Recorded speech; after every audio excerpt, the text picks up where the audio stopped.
आज सैतानाची वेळ आहे.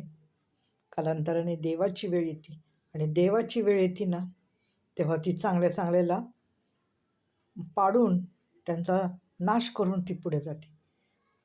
देवाला वेळ बदलायला वेळ लागत नाही, एवढं मात्र खरं आहे. सैतान कितीही त्याचं जीवाचं आटापिट्ट करू द्या, त्याला कितीही आपल्याला त्रास द्यायचा असेल देऊ द्या, परंतु जर देवाची वेळ आली ना, तर देव 1 मिनिटाचा पण उशीर होऊ देणार नाही आणि त्यांची वेळ बदलेल. त्यांची वाईट वेळ येईल आणि आपली चांगली वेळ येईल, हे मात्र नक्की असतं आणि येती, हा माझा अनुभव आहे. परंतु काय असतं, सैतान आपल्याला खूप आतोनात छळत असतं, त्रास देत असतं आणि सैतान त्याचं कार्य करत असतो. ते फार जोरात असतं. बघा, एखादी गोष्ट, वाईट गोष्ट घडायची असते ना, ती कधीही पण घडून जाते. पण त्याच्यानंतर जे घडतं ना, ते त्यांच्याशी अत्यंत भयंकर घडतं, वाईट घडतं. म्हणजे जगात त्यांना कुठेही तोंड दाखवायच्या लायकीचे ते राहत नाहीत, खोटारडी लोकं. आणि किती खोटं बोलणार हो? देवाला पण घाबरत नाहीत. वरच्या देवाला.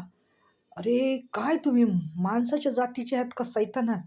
सैतान आलेलं आहे, सैतान तुमच्या अंगात. म्हणजे तुमच्या ह्याच्यामध्ये सैतान बसलेले, सैतानाने तुम्हाला पूर्ण पछाडलेलं आहे. त्यामुळं तुम्ही इतके घाण वागत आहात.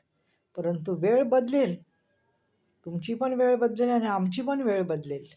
आणि वेळ काय येईल हे वरच्यालाच माहिती, आपल्याला काही माहीत. पण वेळ बदलणार, वेळ ही बदलणार आणि वेळ बदलणारा हा फक्त एकच आहे, तो आहे आपला वरचा कर्ता करिविता. हं? त्यालाच सगळं आहे, त्याच्या हातात आपली काठी आहे, त्याच्या हातात आपली चावी आहे. तो चावी फिरवली की होत्याचं नव्हतं व्हायला वेळ लागत नाही. तुम्हाला वाटतं आज आम्ही जिंकलो, आज आम्ही खूप मोठ्या ह्याच्या, परंतु हा भ्रम आहे. अरे लय आले, लय गेले. तू तो किस झाड की पत्ती रे.